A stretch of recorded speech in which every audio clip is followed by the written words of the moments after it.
Well, hello everyone. I'm John McElroy, and I'm your host with the Florida Aviation Network.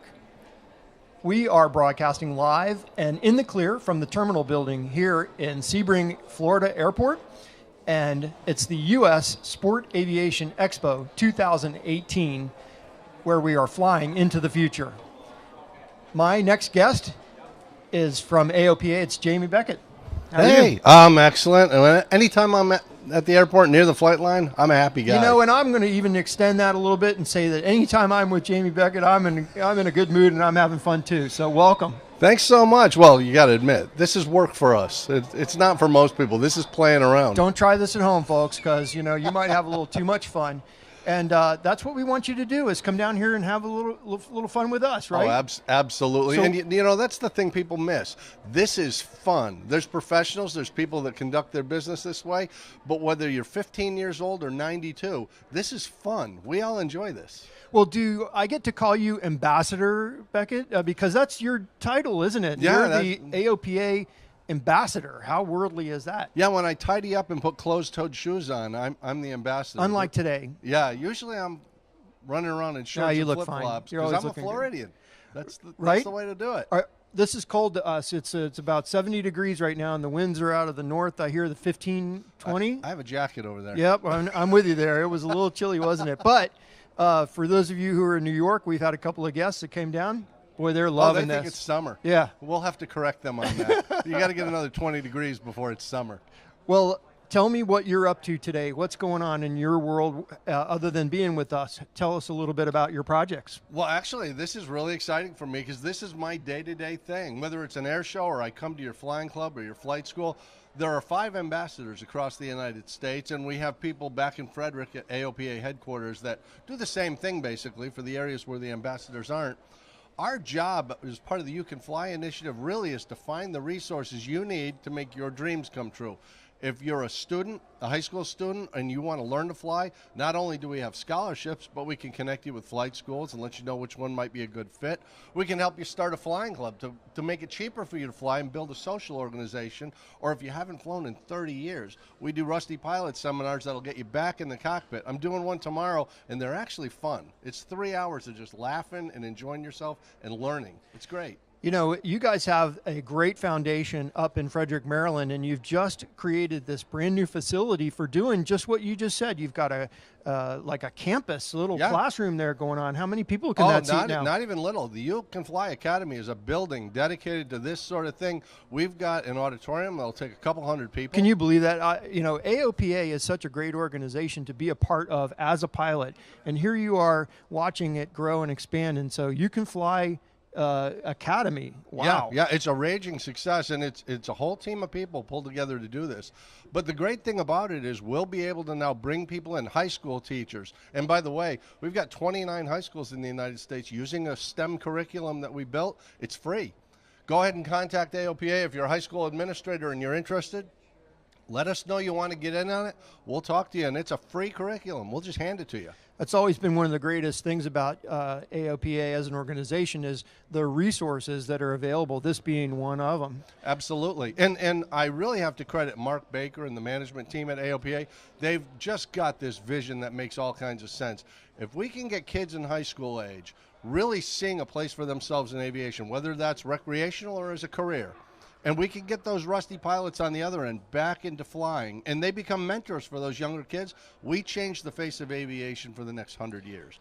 And we're doing it. It's really working. Let's talk about the rusty pilots. So what are you seeing as a demographic? How rusty are these guys, and how quickly do they move back into the arena, and because things have changed so much in the past 10 years compared to it hasn't been straight curve. This thing has been off the charts. You're absolutely right, and that is such a good question because it's true. I see a lot of people in the Rusty Pilots courses who are 60, 70, 80 years old, but I also see people in their 30s. They became pilots young, or they started to fly in college, and then they had to fall away from it as they got their first career, they got married, they bought a house, and they're back now saying, I want to do this. But that's the great thing about the Rusty Pilot program. Becoming rusty is normal in general aviation. We have lives, and if you're a recreational pilot, that's a normal thing. Just as you prioritize life, you put your spouse and your children and your financial stability ahead of flying. but you still have that fire. You still want to come back to it, and we create that opportunity to bring you in, and that's why we do it in conjunction with flight schools and flying clubs. So when you finish that class, you walk right over there to the desk, meet a flight instructor, and why don't we go ahead and sign up for the flying portion? I just did the ground portion. I've got my endorsement. Let's go flying. And I got to say, I've actually done Rusty Pilots where before I was packed up and out of there, the first applicant was already up flying. Wow. It works. Yeah, it definitely works. I've seen it too. And I get some of those guys as a flight instructor myself. You know, we walk them through. And I tell you, the resources that I hand them as a packet come straight from your website at AOPA.org. And whichever side of the cockpit you're on, left or right, it's a gratifying process. It really is. And you know, as a CFI, when that person who hasn't flown in a number of years comes out and they're a little nervous and maybe they lack some confidence and they're in an airplane maybe they're not familiar with, as soon as the wheels break ground, all of a sudden they feel a little bit at home again, and this starts coming together. It's a great experience. There's nothing like having that confidence come back after, you know, questioning whether you were going to get back into it in the first place.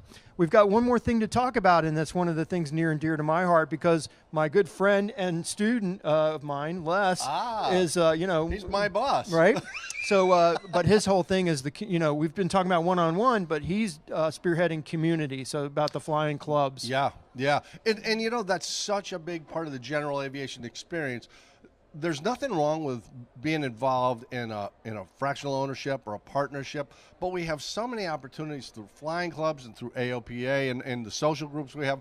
You can have a social component that keeps you involved, that really helps you out. And I'll give you a great example. In my flying club, I've got a guy who used to fly S-3 Vikings for the Navy, flew off ships, very proficient pilot, but he's never, until just recently, gone and picked up an airplane at a non-towered airport, taxied out and took off. Had no idea how to do that. But we've got a girl in our flying club who's 17 years old and soloed. She can tell him. So the flow of information is backwards from what you'd think. The young girl is instructing the older fighter pilot guy on how this works. It goes both ways. Love it. It's what's so good about what Les is doing. He spearheads a terrific group. AOPA is such a great organization to be involved with. And, you know, in all honesty, just general aviation in general. It's fantastic. I'd rather be around pilots and aviation people than others. You know, generally speaking, we have more fun. We have a lot in common. We share so many of those personal moments together. We are that community that you're referring to, whether you're, like you said, in the left seat as the pilot in command or you're the right seat as a mentor. You know, there's a lot of things happening there that just keep you alive as a pilot and having fun. So I know that's true for you. I just want to thank you just personally because I watched you grow through this whole thing. I've been watching you go from who's Jamie Beckett to one of the leaders, one of the 5 ambassadors. Can you believe that? How far have you come? I mean, take a look. In 3 years, we've gone from 2 ambassadors to 5 ambassadors. Now the You Can Fly Academy. It is absolutely amazing what's happened. And, you know, as you say, I love hanging around with pilots. I love hanging around with aviation people. But my job gives me the ability to take people who've never flown, who think, I'm not sure I want to do this.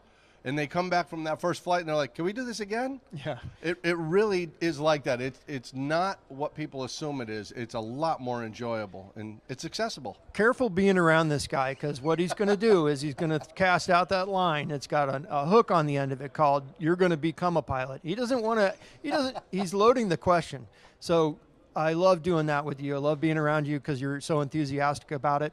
And we back you up on that. So with that in mind, we're going to kind of wrap this up. We've got about 1 more minute left. Is there just one last message that you want to share with everyone? You know, you've got it. Go ahead. Yeah, you know what? I'd like to thank the folks here at the Sebring Airport who put all this together. I'd like to thank the Florida Aviation Network.